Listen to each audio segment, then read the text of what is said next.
Hey, everybody, we're just going to sit here for a minute before the top of the hour, and Jessica and I are going to, I don't know, just try to engage you guys in some conversation. It's always a lot of fun when you all do this. And so put your answer to the following question in the chat, Jessica. All right. So who is your biggest role model? So everybody to answer that question, who is your biggest role model? Yeah. What do you And think, Jessica? What's your answer? I was just going to say the reason we're asking this, two reasons. November is National Inspirational Role Model Month. And very soon, very conveniently in this webinar, we are going to be debunking myths, drawing from the real experiences and wisdom of inspirational podcasting role models. Mhm. So that is what's coming. For my answer, if if y'all didn't know, I have a twin sister. Her name is Jenny. Pardon me. I'm sure you can tell us apart. She's wearing the leather jacket and is very, very cool looking. Absolutely. She is my role model.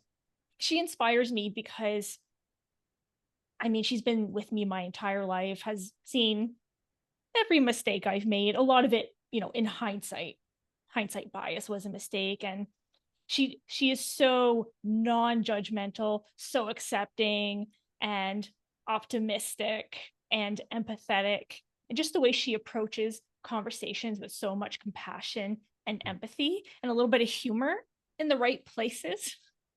It's just so inspiring to me, and mostly her ability to listen.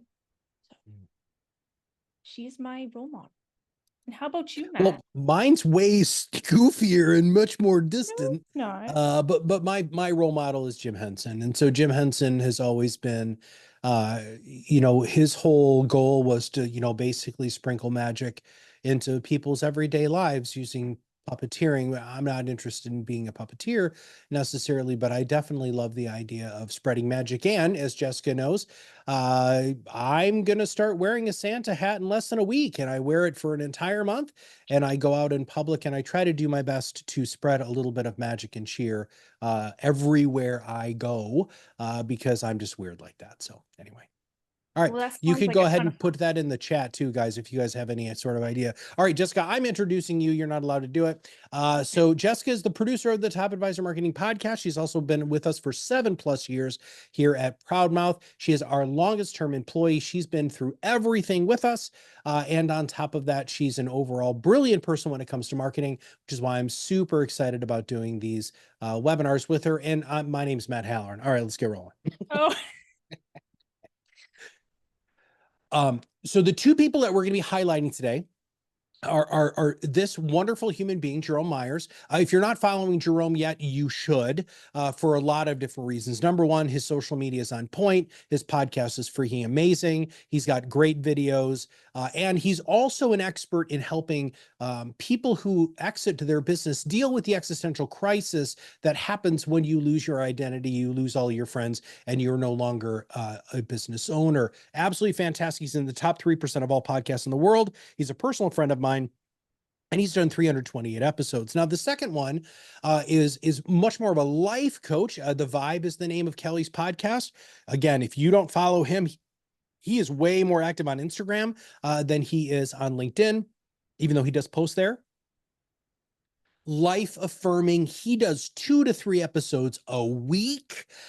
He is an absolute content marketing machine. Sometimes they're long, sometimes they're short, but he's in the top 1.5% of all podcasts in the world.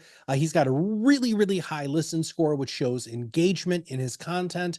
And he's done over 564 episodes. Jessica and I are not messing around here. We're pulling from the best of the best to be able to really debunk podcasting myths because listen, we try to debunk these podcasting myths all the time with you, but we thought it would be better to hear from some other people who do not use our services. Full disclosure, Kelly and Jerome are not clients of ours.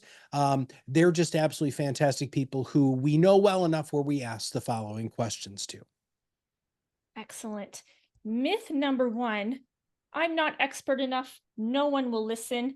That is a lie. Let's see what Jerome had to say. He said, I'm going to point out a few things here.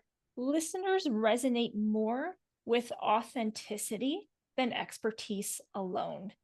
Yes, people are listening to your podcast because they want to learn from you, but they also want to get to know you. I mean, think about a podcast as a medium. It's so, so intimate. People want to get to know who you are and be in on a conversation. And they want to hear you share things that only you can share through your life experiences, professional experiences. And then this next sentence, so much gold here, that sharing even the rough parts of his journey has made his content relatable and valuable. There, there's just so much gold in sharing what you've been through and helping people learn from your mistakes. You don't have to present yourself as having everything already figured out, because that is just not real. That is just, I mean, that's not the reality for anyone. And then finally here, expertise grows over time. Chances are you're never going to feel expert enough to start your podcast. You might be saying, maybe in 5 more years of experience, maybe after I take this, 2 more courses. Just accept that your expertise is going to grow over time, and that's part of the journey. And then Kelly, oh my gosh, Kelly's perspective, what freedom here when he's saying, I love to laugh, keep things light, and learn. That is part of podcasting, is that you are not always the one with the most expertise when you're on your podcast. When you're interviewing guests, you are learning, you're asking questions, you're demonstrating some soft skills that you can listen and you can be curious. So learn, make that part of your podcast process. Okay. There is a cognitive bias. It's called the curse of knowledge. It's also called the curse of expertise. And so many of us can fall into this without even realizing it, but bringing it to your awareness helps. That's why we're talking about it. And this is when you assume that everyone else that you're talking to knows just as much about the subject as you. And this can lead people to using a lot of technical language and jargon because you think they already know it. But it can also lead you to discounting all of your expertise, assuming, yeah, like everyone already knows this about 401ks. They've heard it. I'm going to tell you, they have not. Your audience, they don't know what you know. And even if they know, a thing or two about 401ks, they haven't heard it from you. They haven't heard the perspectives that have been formed by your time in the industry. No one else has your experiences. That is all you. And those last 2 points there are actually going to help you stand out and attract the right listeners to your show. Yeah. We talk a lot about, the perfect content formula when we're talking about the content creation. And those last 2 points, if you go back one slide real quick, those 2 points there about the authentic, your unique life experiences. When you're looking at storytelling, education, entertainment, call to action, right? The entertainment component and the storytelling component is you inserting your you-ness into your content. And as Oscar Wilde said, you're the only you have, be yourself because everyone else is taken. So, all right. So one of the objections that I hear all the time is I will run out of things to talk about it. I can't tell you how much bull hockey this really is. And Jerome really clearly, succinctly communicates this, that every time he has a conversation, he's learning and he's growing. And that means that he's getting to explore even more. He is a masterful interviewer. If you want to see like the next level of what it's like to interview people, because he's talking about very difficult things, some existential crisis, and he's talking to business owners who have been unbelievably successful, who generally have rather large egos, and he manages it so well because he's so genuinely curious. But the second piece on the screen here is content begets content. And Jessica and I talk about this all the time. So he's got the eight exits of a founder, but then he's got the entire next framework. So he's got this system that he's built that even if the conversation might not be going as well, or he doesn't really know where he's going to go, Jerome has got this super wicked strong foundation that he can lean on in order to keep the conversation going. And then what that does is when he does that and he leans maybe into the E component of the next framework, that spins up 10 other people that he wants to talk to, or a whole new line of questions that he hasn't had before. Content begets content, and you're never going to run out of content if you just keep that um those glasses on. I was going to say rose colored glasses, but that filter that you see the world, right? When you put on the content viewing glasses, you're going to see they're absolutely everywhere. But if this myth still isn't fully debunked for you, we Oh, are going to come do on, a Jessica. quick, I just totally debunked the myth. No, I'm kidding. it should be debunked, but just in case, we are going to show you how easy it is to find topics with Google and with YouTube. So I am going to pop over here. Matt, you can still see my screen, right? I can't. Yep, you're good. Always scares me a little bit. So we are in Google, and what I'm going to do is start to type in a topic that I see as applicable for advisors who maybe want to talk a little bit outside of their expertise, or even better, prepare to have a guest on the show who's going to talk about this. And I'm going to type in part of a topic and let Google fill in the dots. So it's going to be real estate based. What homeowners need to know before, let's see what it says. What homeowners need to know before when checking out a house, structurally when buying a house. Already some good ideas here. I really like that top one. What homeowners need to know before downsizing, because it's just a little bit more specific than moving.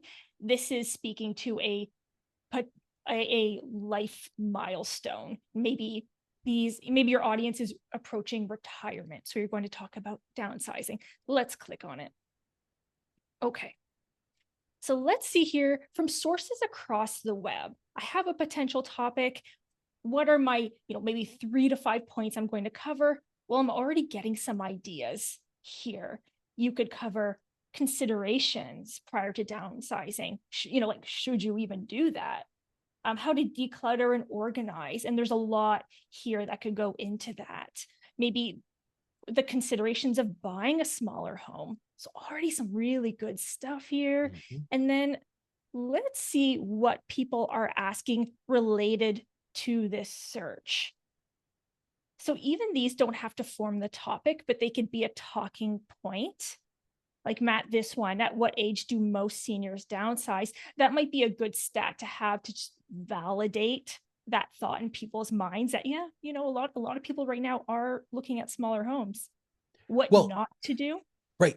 So let's just take the at what age do most, that's the topic of your podcast, because you're answering a question. And we know that then when people search for that, you're going to come up. So this section here is, I love people who ask. Those such a great opportunity for you to find content there. And then as we scroll down, you could get some topic ideas from these as well. I'm not going to focus on that today. There's also videos, which we're about to look at as well on YouTube. Another thing, because I was going to mention this, discussions and forums.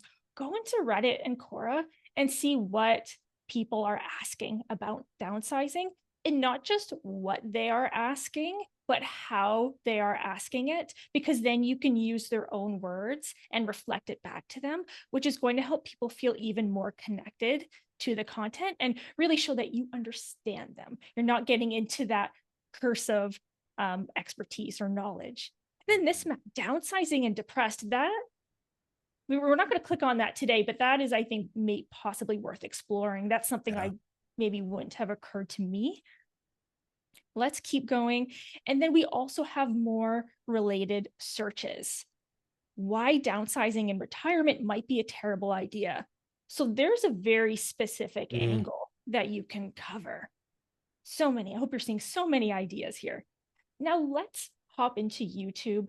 As you all know, it's owned by Google. It's been called a entertainment search engine. This is where people are going to research now and get tutorials. Full disclosure, earlier I typed in the downsizing, didn't get great results. There were some on the Google search results page, but we're just going to look at this, what homeowners need to know. And I'm going to filter it because I want to see what's most popular. So I'm going to go under sort by and look at the view count. If I wanted to, I could adjust the duration and get, potentially something more robust over 20 minutes, but let's just see view count. What are we getting here? Ads, ads, ads. And then not an ad. The ultimate, first time home buyers guide. Like there's so much you could do under that topic. Like that's a whole series. That's a whole series for you. Mortgages 101. Oh, Matt, you'll like this. I know it's an ad, but what to look for when buying a house in Canada. The more specific you can get with your topic, the better. What to consider when downsizing in Pittsburgh, for example. Now, what you can do with this list is look at the topics and take inspiration. What I don't recommend you do if you're like me is don't watch the video. I will watch a video, it's amazing, and I really want to do what they did. So if you kind of get in that one track mind, I would discourage you from watching it. That way you don't accidentally adopt their ideas. Just get inspiration from the topics. Okay, let's pop back into the presentation. And just to recap what we did here I wasn't timing myself, but I don't think that was 5 minutes. We looked at autocomplete and let Google fill in the gaps. We looked at what else people were searching related to our search question. And we filtered for views on YouTube to see what was popular. We talked about looking at forums like Reddit or Quora to see what kind of discussions people are having about the topic and how are they talking about it. Matt, AI, please. Yeah, so you can do the same thing. In fact, the thing that Jessica showed right at the top of the Google screen was really Gemini. But you can go into ChatGPT or really any of the AI platforms and ask the same questions. But before I go there, something that you and I did in rehearsal was especially about the people who were downsizing, right? So let's say you're interviewing a real estate agent, an elder care person, and you're like, oh my God, I don't know what to ask. Everything Jessica just did is a perfect system for that also, because you can go, hey, you know what, Jessica, I was just reading this article on Quora and it said these are the 10 things that are the biggest concerns. Hey, do you mind if we just do a rapid fire thing and see what you think about those? Or you can send those questions ahead of time. Hey, Jessica, as an incredibly experienced real estate agent, are these applicable in your life? If not, why? These are the questions I'd like to ask you. So it works really, really well. But with AI, when it comes to topics, the more specific that you can get in your query, the better off you're going to be. What are the top 10 concerns of 70-year-olds who are downsizing in Florida, moving to another state? AI is going to be able to give you something pretty darn tootin' good with that, instead of just saying, what are people afraid of, when they move, right? Again, garbage in, garbage out. You put good queries in, you get good queries out and good information. But yes, it's super, super powerful. And that your Google example, especially those questions that came up at the top, that's fantastic. There's your podcast title. There's your video title. We already know people are flipping searching for it because that's the thing that came up in the search engine. So, Yeah. All right. I hear this not as much as I used to. I think more and more people are truly understanding how much it costs to have the content machine that we've created here at ProudMouth and that other companies are trying to offer these days. But let's really look at what Jerome had to say about the overall cost. So he started off very simply. I put the links to their podcasts in the chat, and if you want to, you could go back to Kelly's really early podcast or Jerome's early podcast, where he didn't have a huge infrastructure. He had an okay microphone. He sure didn't have great lighting. His audio quality wasn't great and his post-production wasn't fantastic. Jerome's okay with me saying this, just to be clear. Um, but what ended up happening was he upgraded his stuff over time. And in fact, dorky as the sound, I mean, Jerome's a friend of mine. We have the exact same setup. Now he has a different camera than I do, but he's got the same microphone, the same boom arm, the same Rodecaster Pro, because him and I both did our due diligence. And well, we've been friends for a long time, and he was going to be upgrading his material. I was going to be upgrading my material. And I was like, hey, dude, we should just get the same stuff. It really can make a big difference. Now, one of the things that he says here, sponsorships or partnerships can really offset costs. It's difficult to do that in financial services, but not impossible. If you want to work within compliance standards, you can absolutely have a sponsor of your show. And it doesn't always have to be a financial services product. Like, let's say you have a really good friend who is a high-end home builder and she wants to advertise on your show. Great. Have her pay you $500 a month to put a mid-roll ad in, which is not hard. Dynamic ad insertion is not difficult, to go ahead and find a place to put the ad, but that's a great way to offset some of your costs. I really do like that. So what we want to do now is we're just going to take a minute or two to walk you through some very low end, I shouldn't say low end, it's really high quality, but very inexpensive equipment for you. Because what happens a lot of times, and when Jessica and I were practicing this, we both started laughing at just how utterly ridiculous some of you are, that you're going to spend, $50,000 on a podcast recording studio, and then you podcast for 6 months, right? Listen, you don't need any of that. What you really need is you need a really good directional microphone. And so the one that we recommend all the time is the Samson. We're going to put the link in the chat here. Actually, I've got that. So I'm going to put the link in the chat here. So this is the microphone that we recommend for absolutely everybody. It is absolutely super, super fantastic. And now mine is a higher end version of the type of microphone this is. But as you can see, when I move the microphone away, you can hardly hear me at all. And the reason I like to show that is because I haven't soundproofed my room. If you buy the right microphone, and if you don't use something stupid like a Yeti, then what you can do is you can actually you can just work out of your office. But that directional microphone, which means it's only going to pick up from the pattern that's right in front of the microphone. And yes, of course, Yeti says it does it, but it doesn't, because it's got crappy internals. Anyway, I'm not going to get on my Yeti hate bandwagon. The next thing that you really do need is you need to have a pop filter or a windscreen. As you can see on the screen right there, it's that little muffly thing. It's what I have on my microphone. Jessica's got one too. It just helps with the hard P's and S's and T's. Also really can make it, if there is like you're being very breathy or airy, it reduces that. It's technically a windscreen that reporters use so that you don't hear the wind noise, but it's really, really good for your hard P's and S's. And if you don't know if you have hard P's and S's, just record yourself and say a bunch of hard P's and S's and T's, and you'll find out.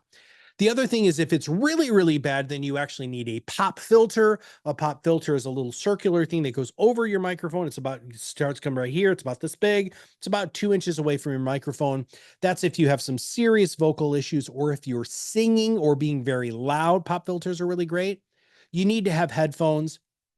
I'm not a big fan of the big cans. Sorry. Everybody, you don't need to look like that anymore. Some people love that look. I'm not a big fan. So I actually have these high-end in-ear monitors that I wear 99% of the time when I'm recording, because I can really truly hear myself and what the audio is being recorded. You need a fill light just to flesh out your light so you don't look all washed out, because again, if I turn off my lights, it's dark in here. Right. But, I go ahead and turn on my lights again, and all of a sudden I'm bright and shiny, which is what all of you should be. And then a camera.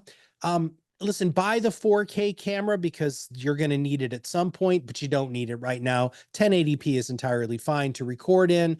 All cameras have the settings nowadays that you can record in low resolution. Very few people are looking at things on 4K.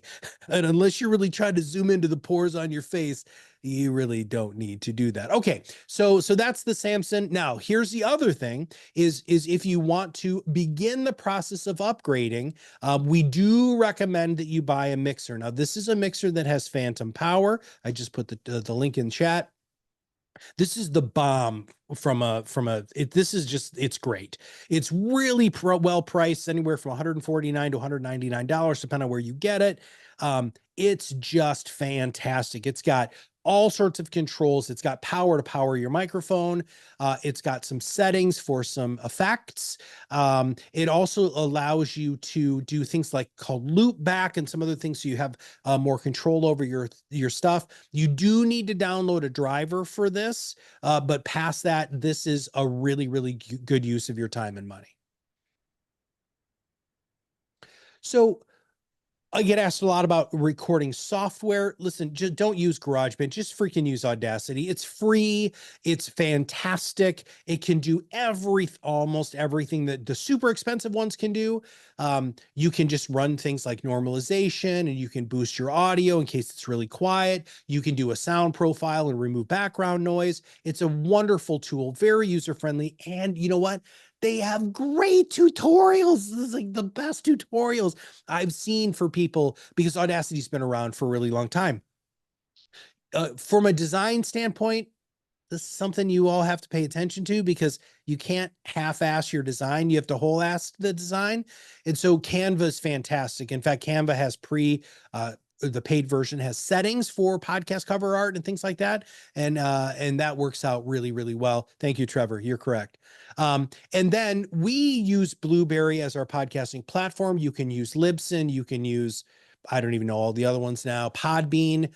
They're all good. We think Blueberry is the cleanest, most easy user interface. And we, of course, use it because, well, it gives us more control so that we don't have to, like, because there are places you can't syndicate with some broker dealers. So that's what you have to do. All right. Post-production, I'm going to be maybe a little bit more stern about this than I have been on other webinars. This is a terrible use of your time. All right. So when we first started, I did all of the interviews and I did all the post-production, including the intros and outros and the disclosures and disclaimers when Kirk and I first started this business. I know how to do it, and I can edit stuff fast. In fact, I'm still one of the better people to do it, because I understand waveform patterns and things like that. But you got to get out. You got to get out of it. You outsource it to another company. Of course, ours is a great solution. But you can get Fiverr, you can get Upwork, you can find a local band guy or lady in your area who just wants to make a little extra money and they've got the equipment. Great. Just send it to them, have them master it. You'll be good to go. But the other thing about this is you have to have video nowadays. YouTube is the #1 podcast player in the world. It just overtook Spotify. And so you have to have a video component. I don't care if you love or hate how you look on camera. You just have to be there. And then graphic design, as you know, Trevor agreed with me here. You have to whole-ass this. You can't half-ass this. Please, please make sure that you have good graphic design. And if you're going to use the atomic content method that Jessica and I talk about all the time, you do need to make sure that you have high-quality graphic design. So Jerome, we went back to Jerome and we said, hey, man, how much are you paying for all of the stuff that you do? And Jerome doesn't do everything that we do here at ProudMouth. He does probably about 75% of what we do here at ProudMouth. But he's $20,000 is what his budget is for his show annually.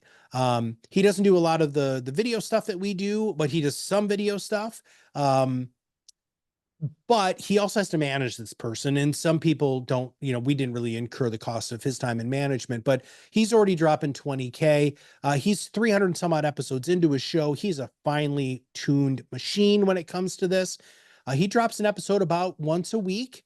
And this also includes guest management. So Jerome's been doing this so long that he has all of the systems in place where he's wildly, wildly efficient. All right. I think it's back to you, Jessica. Yeah, let's keep talking about time. Our fourth myth is it takes too much time. And I mean, you could make it too much time, but it doesn't have to. Kelly is a big fan of systems and efficiency. And he's saying we continually look at ways we can cut away the fat. So notice the word continually. When you first start podcasting, I'm pretty sure everything's going to take longer just because it's your first time at it. And then you'll get a little bit quicker and you'll find ways to make it quicker and focus on the systems and efficiency Kelly is talking about. So you're not reinventing the wheel every time. We'll talk about that soon. And Kelly's saying, yeah, not having enough time, slow delivery, cumbersome workflow. This is what makes podcasters question if it's worth it. So let us keep going and talk about efficiency tips. When you are planning your podcast, we are factoring in a 30-minute episode for all of this. Use AI to do the non-creative, often boring stuff that takes up energy, like outlining or even figuring out how to format your outline. Like, don't waste time doing that. And then when you do have maybe an outline, rough outline from AI, start inputting it with your unique perspective, your expertise. Do not just use what AI gives you. If you say, AI, give me, one of the prompts Matt shared earlier about downsizing, input your you-ness into it and then break that all into bullet points. You do not want to create a script, let me tell you, because it's going to take so long to write the script and it's going to be a waste of time because no one wants to hear you read a script on a podcast. And it's not personal. No one wants to hear me read a script either. It's just, that's not why we listen to podcasts. We listen for conversations. So give yourself bullet points that are more like cues, include any stats, research that you want to remember. And there are some points where you can script it if the wording is really important. For example, a call to action where you want to say it in a specific strategic way. I do recommend scripting that, but then you can memorize it so that you're not, not reading or just maybe looking at your outline a little bit as a prompt, but that's it. And then as you go on, start turning these items like outlines into templates so you're not starting over every time. And start to plan your episodes, plan your episodes in advance as much as possible. Try for 6 months. But if opportunities come up, like a really great topic, a client asks a question and you realize, oh my gosh, I need to cover that. Or you get a really great guest, have some flexibility built in, but always have that plan that you can rely on. And now for recording. To make recording smoother, have pre-calls with your guests. Matt, I know you do this all the time for the Top Advisor Marketing podcast. You meet and you finalize what you're going to be talking about just to make sure everything's in alignment so you're not spending time doing that right before you hit record. And then when you do show up to record, be prepared. That means your vocal cords are warmed up. I like to sing and do tongue twisters before we do our webinars and get your energy up. I personally do push-ups, I dance around. If you have a stationary bike, you can jump on your bike, you can do jumping jacks, anything just to get you a little more like energized and pumped and ready to go. And then also test your equipment. That way you're not messing with that stuff and maybe getting frustrated and setting the wrong tone right before you go to record an episode. And finally here, batch record. See what it's like to maybe record 2 episodes in one sitting, because after all, you're already like pumped up and ready to go. You might as well keep going and then you have more done. Now, Matt, editing. What is this little note? Well, you please don't do this. It's a terrible, terrible use unless you were in a band in college and you loved doing the production of your albums. Don't please outsource it. It's so inefficient for you to do this. I'm going to put this into perspective. I have a friend of mine who does a 30-minute show and it takes him 2 hours to do post-production. Now you add all of the efficiencies that Jessica's talking about, 30 minutes plus an hour, right? and then you add another 2 hours onto that for one 30-minute show. It's just freaking brutal. You just need to outsource it. It's not hard to find somebody to outsource it to. You just need to do it. Yeah. Let's hit rewind for 1 second because I want to talk to you all about planning your episodes, but with the worksheet. Because you registered and we appreciate you so much for being here and for signing up, we're giving you this template for free today. When Matt has a chance, he's going to put the link in the chat. Already Now, there. oh, amazing. This is an example of how you can outline your 30-minute episode. On the first page, you are going to start with your topic, where it says provide a quick overview of your world. Focus on why you're talking about it, what spurred the topic, but always in the context of what's in it for your listener, because that's as much as they like you, they want to know what's in it for them. Is listening to this particular episode going to be a great use of their time? Is it going to be helpful? And then on the second page here is where you're developing we do 3 to 5 key points for a half-hour episode. You can decide the number of points just depending on how much depth you need to get into.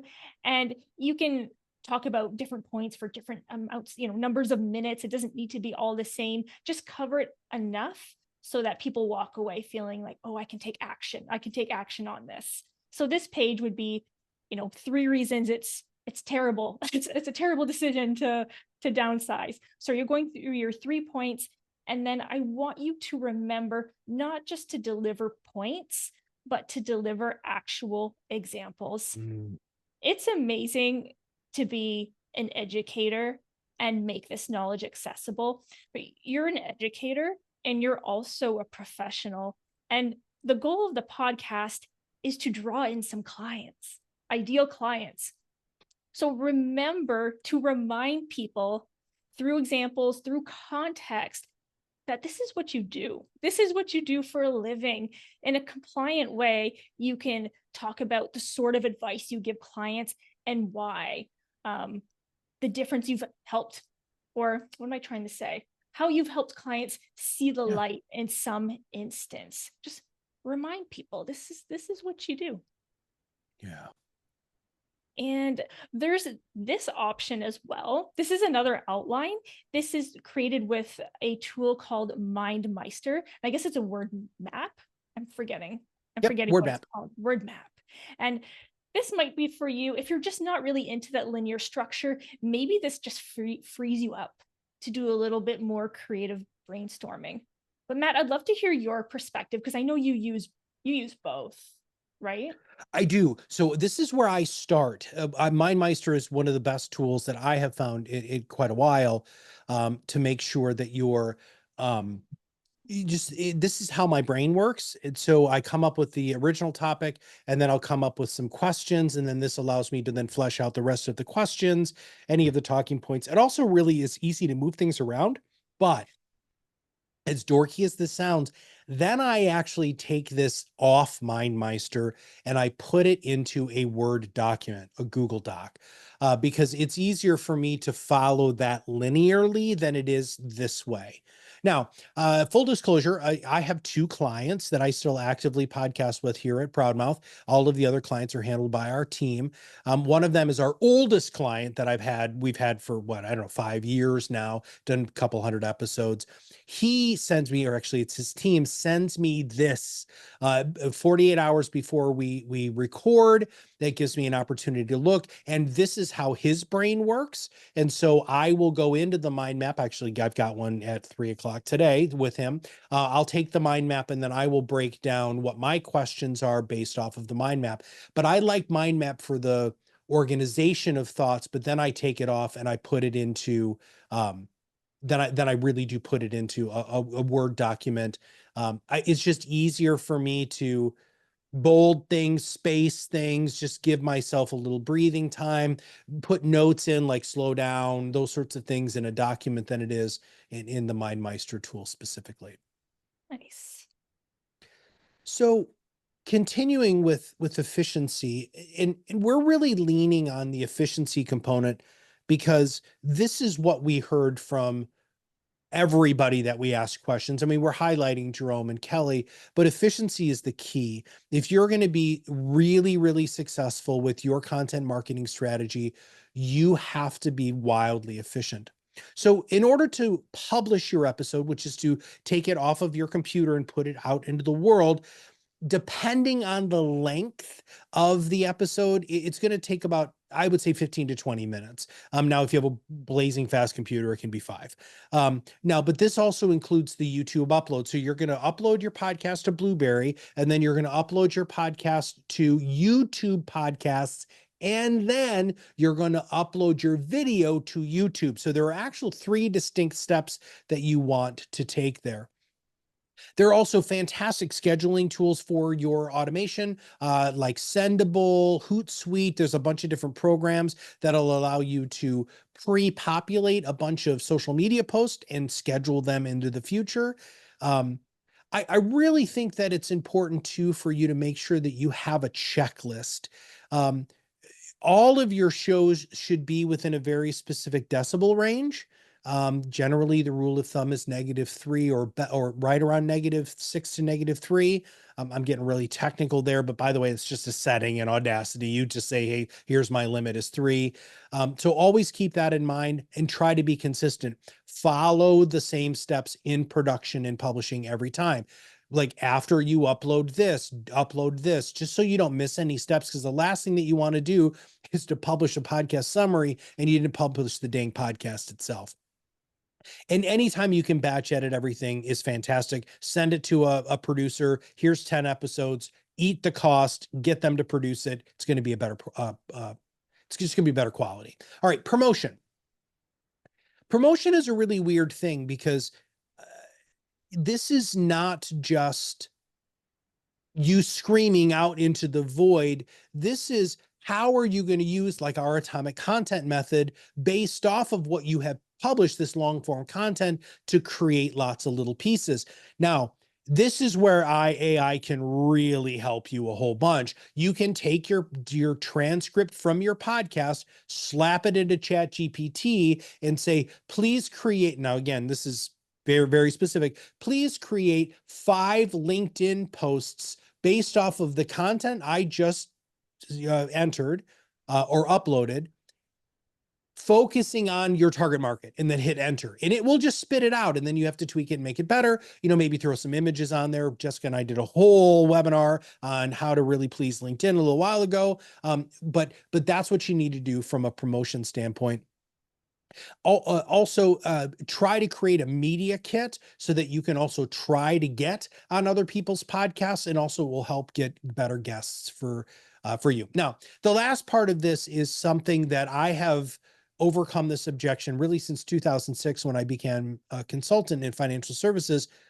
You have to please the algorithm, and you have to allocate 2 15-minute blocks every day during the work week or when you're posting to like, share, and engage with your post, but also other people's posts.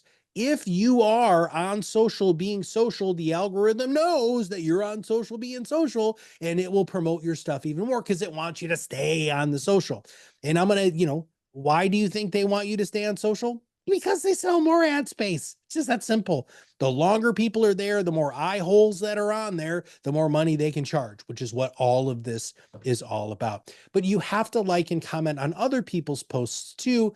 But this is a great opportunity for you to find prospects, start commenting on prospects' posts. It's not creepy. Just be there and say, great post. Wow, I loved this, or maybe even get a little bit deeper. I really loved the pictures of you and your kids. Congratulations on a beautiful family.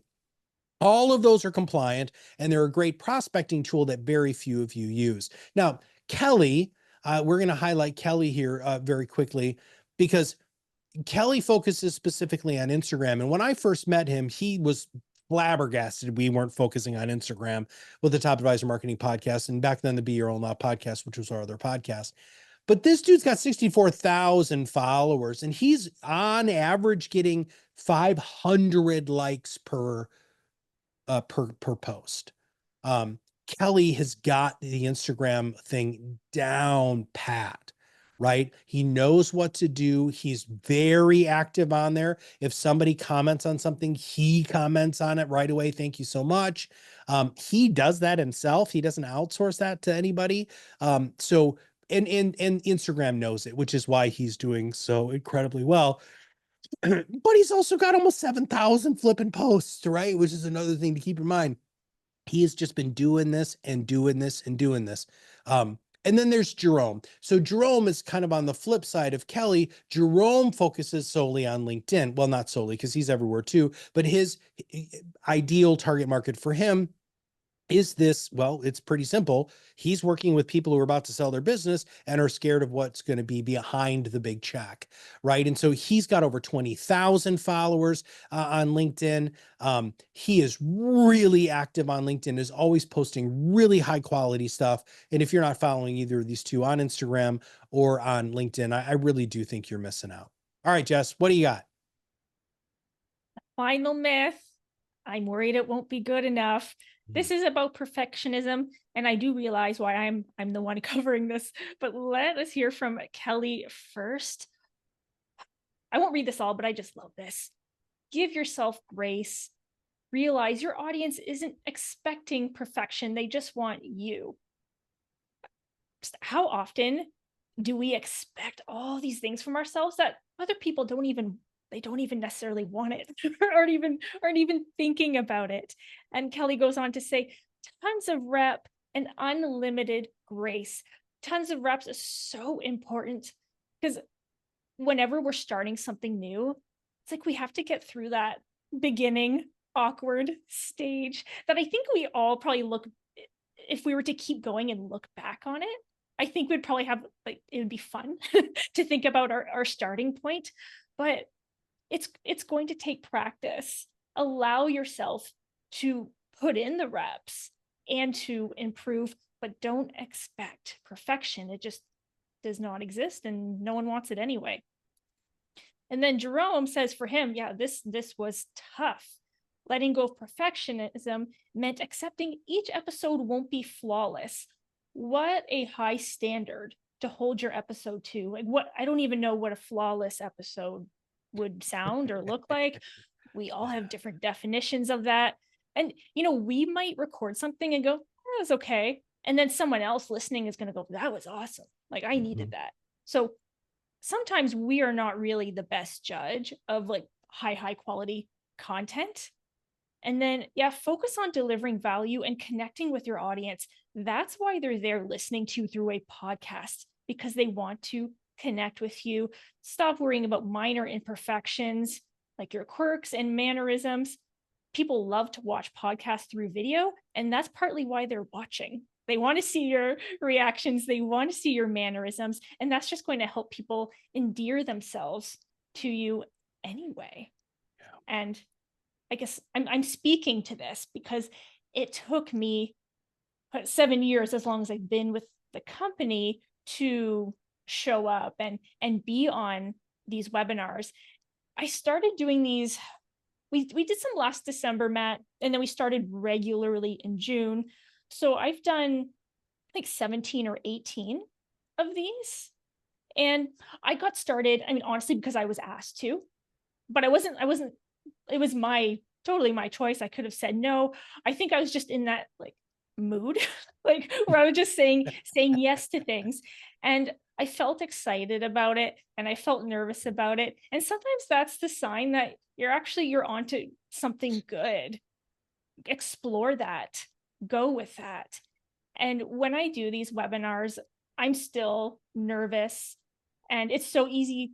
If anyone deals with perfectionism, you can get caught up in ruminating after, thinking, oh, I wish I had explained it this way, or oh my gosh, I pronounced that word incorrectly. I try my best to let it go. Like, Matt, I'll go do a workout, I'll go thrifting, like I'll create that distraction and just kind of leave it here and create a separation. So that's my little tip. My other, though, like major tip, if it's possible, podcast with a co-host. Find someone who has just a little bit more experience than you who could give you some support and guidance. And the reason I say that is because clearly I'm doing these webinars with you, Matt, and you've been on over 1,000, is it, Yeah. episodes by now? Like, you have so much experience that you can pass on to me, and I think you know how many cues to give, and you're very patient, very kind, and I realize I'm in a very lucky situation, but where Matt has so much experience. But you don't have to find someone who's been on 1,000 podcast episodes. Maybe someone who just has a little bit more experience with you. See if they're up for co-hosting with you, and if they're not, would they consider mentoring you? Could they Mhm. listen to the podcast and give you some feedback, give you some perspective? 'Cause I can't tell you how many times after our webinar, I'll think, oh, I was not very good. And Matt will say, it's like, you're way too hard on yourself. Yep. And that's just my mode, unfortunately. So I don't even realize it. So having that mentor to give you a little bit of perfectionism or a little bit of feedback, sorry, can make you aware actually of your own perfectionism. And that actually, you're going to work on a few things, but you're doing really well. And also really study from the people who you look up to. Like we Yeah. posted Jerome's and Kelly's podcast for a reason. Because if you really want to see what it's like to have a great, really impactful show, look at what they're doing. And don't just look at it from a cursory standpoint of just consuming it. Try to think about, why did they ask that question? How did they bridge that? Where did that question come from? Do you think that was pre-prepared? There are a lot of really good questions that you can ask. But the reason, there's two reasons why I love us ending on this slide, and then I've got something real quick before we wrap up. But Jerome was an engineer. So perfectionism and accuracy are a huge component of his personality, right? Because that's part of how his brain works, much like yours, Jessica, right? Your attention to detail is something that I don't have that issue, right? And I mean, I wish I did more, because I'll throw stuff out there and it just, I don't care. But I love the fact that you guys are a lot more detail oriented. And, I've said this to you a million times, but I'm incredibly proud of you, because I remember when you said to me, Matt, I'm just going to start saying yes to more stuff at work to get out of my comfort zone. And man, we loaded some stuff on you, sister. I mean, we were like, okay, here we go. Jessica's ready to go. And, we've done all of these webinars and you've done a great job. I am a weird person. I don't get nervous. I get excited because I love this stuff so much that I have the opportunity to share, what we've learned over the last 7 years and what I've learned over the last 3,000, interviews that I've done, which really leads us to this last little thing. And then we'll let everybody go. But here's the long and the short of it.